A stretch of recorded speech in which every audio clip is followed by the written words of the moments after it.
100 metres, our final lead up to the Golden Rose here in a fortnight. So a dash over 1200 and some wonderful specimens to look at here. Our mounting yard for Harvey Norman, all you need in furniture, bedding, electrical and technology. Here is a Group 1 winner to lead them around. Nepotism, number 1, Tyler Schilleron for Team Hawks. Yeah, he's nice and fresh here today. He's just on the toe a little there, but 147 days since the Champagne Stakes. He's had a couple of easy trials. Look, I know it's not ideal carrying top weight. They're short of his best distance here. And with improvement to come, but he's just so talented. I was hoping for maybe a little bit fairer track, but if he minds his own business and tries to poke up on the inside here, I think if they do open up for him, he's got a little winning chance here.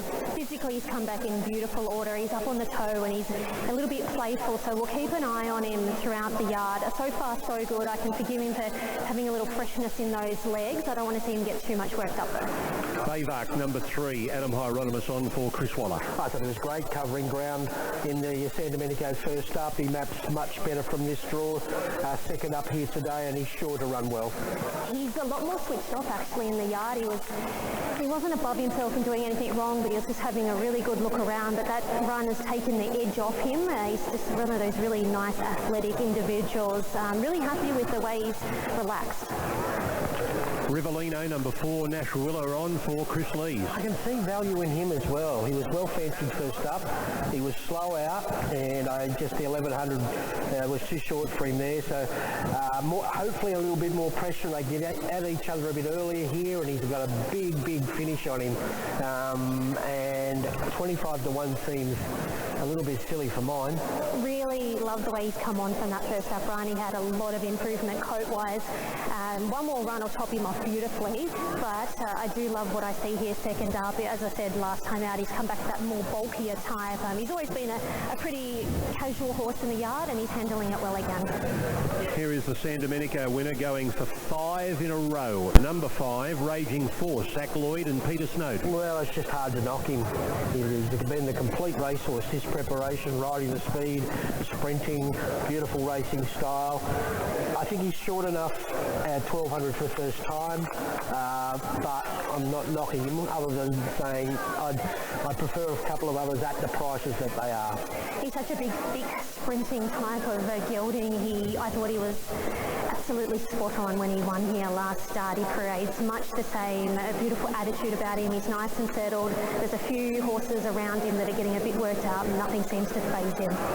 The Rosebud winner, number 6, Skyhook, Kieran McAvoy for Ryan and Alexio. Beautiful draw for him. He's had a month of the trial since that impressive Rosebud win in fast time, mind you. So I think he's been eyeing off these next couple of races, and he's presented perfectly here. He's quite playful again here this afternoon. He was much like that first up, and he's still come out and ran incredibly well. I've seen him absolutely melt away and still run well. So I think that's just him. We're going to have to learn that his parades aren't going to be the best, but he's ticked over nicely. He's had that trial in between to keep him up to the mark. So again, he'd only had one soft trial leading to that first up run. He's a lot fitter here. First up today is number 7, North England, Tim Clark for Waterhouse and Bott. Yeah, look, his 2 trials are nice. He's a nice colt. He just, on face value, I thought, oh, you've got to do a bit of work there from this outside draw, but there's not much intent here from a few. There's a couple going back, King of Pop's going back, a few others won't take part here. There's a chance he might clear this field and get a rest up front and run better than what we think. Well, they've made sure they've had him fit enough for this assignment here, first up with the 3 trials. In saying that, he hasn't been overly pressured in them, but he's had the 3 nice hit-outs to get him ready. So he's come back in nice order. He's ready to get on with things. He's dragging his strap around, so presents well. Okay, next is King of Pop. Josh Parr is on for the Ryan Alexio yard. I think we all expected a little more there first up, so he needs to lift off that. They're trying to get his confidence back with a quieter ride early to let him finish off better today. I thought he walked around the yard quite sensible, but he got himself a little bit fired up as he got to the gates there, so hopefully that has taken the edge off him. He's really settled and relaxed here, and they'll ride him a little bit quieter, so expect to see improvement.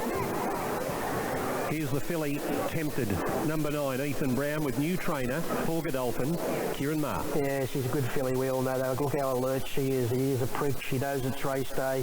She's only had the 1 trial, and she's drawn inside the favourite here, so I'm expecting her to be a little aggressive early, just to get pushed into a position and closer to the rail by Raging Force. And Kieran sounds pretty confident that he's got her here to run well, so that's a positive sign, and we know how talented she is. I wouldn't say she's thickened up or grown a great deal from her 2-year-old days. I do remember when the run before the Golden Slipper, she got herself very worked up in the yard and started sweating up and whatnot. Yeah. She's up on the toe. She's quite fresh here in the yard. She's got Joe on the other side of her. She hasn't turned her hair just yet. I don't want to see her get any worse than this. She's feeling very well. Okay, Woden number 10, Jason Collett and Chris Waller. How was he going to finish off the other day? He sort of hadn't really let him go, McDonald, when he got stopped in his tracks there. So he's ready to be let go, and I think he's got a little bit to offer. 1200 now, jar out of the track, perfect. Gets his chance to make a statement. He's in tip-top shape. He really is in tip-top shape. I was really taken by him first up, and knowing that he was really going to come on from that, and that's certainly what he's done. He's just the ultimate professional. He's just physically, he's built like a really nice sprinter miler type. He's, as I said, come on beautifully. He's absolutely glowing, and I can't speak highly enough of him. Another one for Coolmore is State Visit number 11, Chad Schofield on, also for Kieran Maher, who has attempted as well. Yeah, look, he's had 2 trials, 5 weeks apart, these 2 trials. He's a nice, strong colt. He might be more like your Guineas Championships stakes type of horse, but does have ability. Always been a really sensible colt. Nothing phases him. Tempted's here carrying on a bit in front of him, and he couldn't care less about her, but he'll step out over a little bit further, so keep an eye on him. I'm not liking what I see from Tempted though. Yeah, she's about to go out into the track. She'll be right now. Just explain that, Shani. She's been taken out the top gate away from the other. She's not going to continue on the parade, and is she still playing up out in the track? Yeah, they're just trying to get the lead off her now. A few horses will canter past, and that'll probably set her off again, but I think they just need to get her around to the gate. Letting her out that bottom gate was the right move there. Okay, and Hidden Achievement is the third of the Waller runners we look at, number 12, Rachel King. I don't know where he's wound up for today, but he's another one of these really, really nice 3-year-olds here. He's got upside, and he gets to prove how he's come on from 2 to 3 as well. So he's a nice horse. He's a really nice horse. He caught my eye as a 2-year-old, knowing that, again, as a 3-year-old, he'd be a real standout, and he certainly is. Maybe not today, but again, one to follow. Okay, and you comment on 16 Press Star, Ash Morgan on for the McAvoys. Yeah, big step up from a midweek 64, but you've got to respect the stable. A great type. I was quite taken by him on the Kenzo when he won. He's a big Sioux Star type. Looks great again. Might get a shot attempted over there behind the gate, Shani. You can recall her doing this before the slipper. She's over there with the pony now. Yeah, so when she won the Riesling, she got herself very worked up in the yard. She actually sweated up. Today, she hasn't sweated up. She had a bit of a bee in a bonnet. They needed to get her out. I think maybe going forward, they might have to just send her out early. In saying that, I guess the fitter she gets, the more settled she might be. Who's your pick of the yard? My pick of the yard is Baybark, actually. The other Godolphin runner. He's so switched off in the yard, which was really positive for him because he can get himself a little bit worked up. But a really good freight from Baybark. I am 110, 9 and 4. I'm taking the risk with Nepotism here. Hopefully he can race midfield or even a touch closer, and if they open up for him, I think he's got a big explosive finish grind working into it late. I think the dangers Wadton, number 10, I think Tempted, I was really worried about her, but she hasn't melted or done anything wrong, and Tim will tell you, she is a massive go here. She's going to run favourite. She is going to run favourite. The punters love her, and I'll throw in Rivellino at any old odds here to be charging home as well. I'm sure everyone's got their own opinion here, but I'm 110, 9 and 4. Yeah, she isn't quite safe just yet, Tempted, but huge go. She's $5.50 into now a $3.90 chance with tab.com.au, and now just goes favourite. So $3.90 Tempted. She's our worst way, well over a third the total investment on the race. She's been a massive go. We're keen to lay Raging Force. $3.20 this morning. We've got him out to $4. We're top odds about it. That's on a $3.80 NOP. Skyhook solid all day, $6 unchanged. Baybark, good go late. He's the horse we thought he'd get the right run. $9.50 into 7. He's got a nice soft draw. The one that looks like it'll get the worst run is Wadton, and he's been a big drift of $5.50 out to $7.50. No real money for Ron's tip Nepotism. 11 out to 12 today, and that's out from 8 earlier in the week. There has been a little bit of a trim up late for North England. Your likely leader in the race, 15, got out to as much as 21. It's back into $16, so a little bit of a late trim up there. And then it's $26 or longer about the others. Tempted, your $3.90 favourite. She'll run our worst way by a long, long way. She is super popular. Punters remember her hard luck story in the Golden Slipper here, was it nearly 6 months ago. So $3.90, she'll run your favourite here. Raging Force, keen to lay out to $4. Skyhook just trims up, now back into $5.50, and plenty of late money for Chantel's Tip from the Yard, $5. I've interviewed Kieran Maher twice this week, and he's really keeping a lid on Tempted. He hasn't gone overboard with his comments, but I think he thought it was one of his better chances today. And Shani, she hasn't sweated up. She hasn't gone over the top, but she was very fresh going out onto the track. She was very well within herself. Looking at her there, she has not got it, as you touched on, not a beat of sweat. So that's positive there. I've seen her melt away and still run well. See, the punters love her. She has been heavily back Tempted, the filly, trying to do what another Godolphin runner in secret did 3 years ago, win the Run to the Rose. In comes North England. Who wins the Yulong Run to the Rose? Here's Darren Flindell. Position. So we're locked and loaded for the Yulong Run to the Rose. Group 2 over 1,200 metres. Racing now, and Raging Force given a real dig up out of the gate. So did North England wide out, looking to get over. Bit of speed, those Skyhooks using the good draws, those Press Stars and Bivark there as well. Tempted jumped okay, but Ethan Brown just lets things settle out in front of him. Clear from Rivellino, then State Visit. Wotan gets back from Nepotism, Hidden Achievement, and King of Pop ridden quietly last. Raging Force shooting for 5 in a row. Has the lead all on his own. 2 lengths clear from Bivark. Then Press Star third the rails, a length and a half North England. Skyhook the inner. 2 off 2, Tempted from Rivellino, State Visit. Wotan trying to improve its position as they come around the turn. Raging Force in front of Bivark, the length between the pair.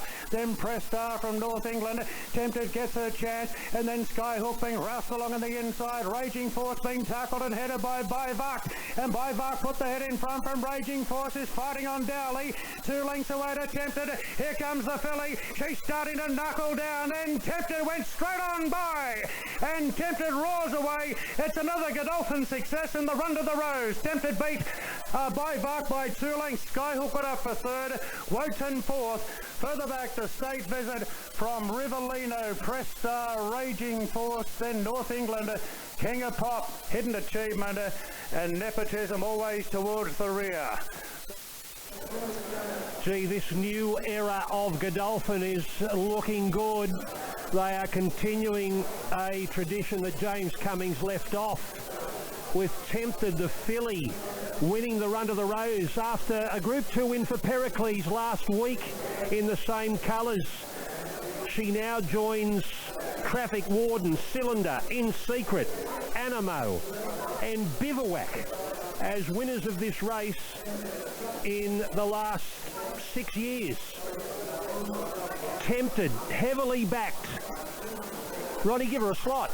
Yeah, well, do they want to give it to Faywalk? Well, they've got some questions to answer there, Godolphin. What do they do with a good filly like her? Do they take on an Everest, or do they leave that to Baywalk? But they've got 2 likely candidates there, and they might have another one sitting in the boxes in Melbourne with Anthony Freedman as well. So they've got 3 likely 3-year-olds that we're all waiting for the 3-year-old to put their hand up, but she is a class act. She is a class act. Wadson's really good down the outside late here with State Visit, but all honours the winner. He just parked her in a beautiful stalking position. He's a terrific rider, Ethan Brown, and he's cool customer and gets the job done on the very heavily backed, well, I'd say favourite. Look at her record. She won the Riesling. She was unlucky in the slipper. She bolted him with the Percy Sykes. And today she comes out and beats the boys, some high-profile colts amongst them, and she makes them look second-rate in the end. She got past the stablemate, Bavark. They've run 1-2, the Godolphin runners. Tempted for Kieran Maher, Bavark for Chris Waller. And what time have they run? They've run 19.74. 19.74 home in 34.66. Tempted, the filly, joins In Secret as a recent filly winner. The only filly winner prior to today. 9 the win attempted, as Ethan Brown comes back. Number 3 Baywalk second, and number 6 third Skyhook. Fourth home was number 10 Woden. Tim Ryan will join us just prior to the next race with a full update on this Golden Rose. Kieran Maher about to join us to talk about the plans. I hate to put it on race day. What are the plans? Is she going to a Golden Rose? Is she going to a richer race?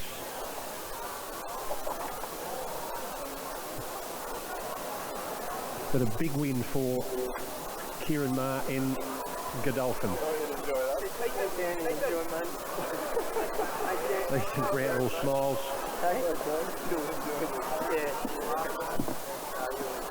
Well done, Kieran. You go and weigh in. What did you think of that? Well, she's ultimately just very impressive. She's obviously a crack 2-year-old, and she's developed the right way. The Godolphin team, I'm thrilled to be able to train for them, and she's a very, very high class filly. And I was saying to Brownie, I was talking to him this morning when he was on the way to the races, and I said, "You'll enjoy this one, old son." You were always positive about her, but I just felt you were keeping a lid on her in the lead up to this. Yeah, well, you can see she doesn't carry a huge amount of weight, and she couldn't have been more impressive in her trial on that track with a bit of rain. It was rain affected at Ranwy, and James was very buoyant about her, and she worked very well since, and you can see a coach just coming on, and she's a lovely filly, and I'm thrilled. Does she go to the Golden Rose now? I'll have a chat to the team. I'd say she's got a lot of options. She could go a number of different ways, but given how she put them away, it'd be very attractive. And when you think Everest, who'll bring it up first, Godolphin or you? Well, it's just great to be able to have those types of conversations, isn't it? Look, they're a great team. We've only been dealing with them a short time, but they'll make the right call, and we can discuss it. But would it be beyond her taking on the top class sprinters? Well, it probably wouldn't be beyond her. 3-year-olds have a good record. I know the fillies probably haven't done as well as the colts, but she might be one out of the box. Well done. Cheers. Ethan Brown. Well done. Take me through that, because you landed midfield. The pace was on, but wow, she let down. Yeah, she let down really well, and when I looked up at the top of the straight, knowing how the track was playing, I thought she's going to have to be really good to pick these up, and she really impressed me. She was a bit funny pre-race, but you just said she never gave you any bad feeling. Nah, she didn't give me a bad feel. I think she's just a bit above herself. Had that bit of freshness on her side, and once I got over her neck, she was beautiful. She gave me a lovely ride throughout. The race set up well for us, but as I said, the track has been quiet on speed, so all credit to her. She had to come back as a 3-year-old and show that, but she looks like she's well on her way. Yeah, definitely. That was always the main question, wasn't it? Is she going to measure up? And looking at her last trial, you're always confident she was going to, and she done it race day, and that's all they need to do. So onwards and upwards for her. Good job, well done. Thank you. Welcome back to Doomben. Time to look at the horses in the yard for the 8th, an open handicap. It's over the 1 and 30. We start with top weight and favourite Ducasse Maxi from the Michael Friedman stable with Jace McMurray. Yes, he's back for a good campaign. He trialled well before he...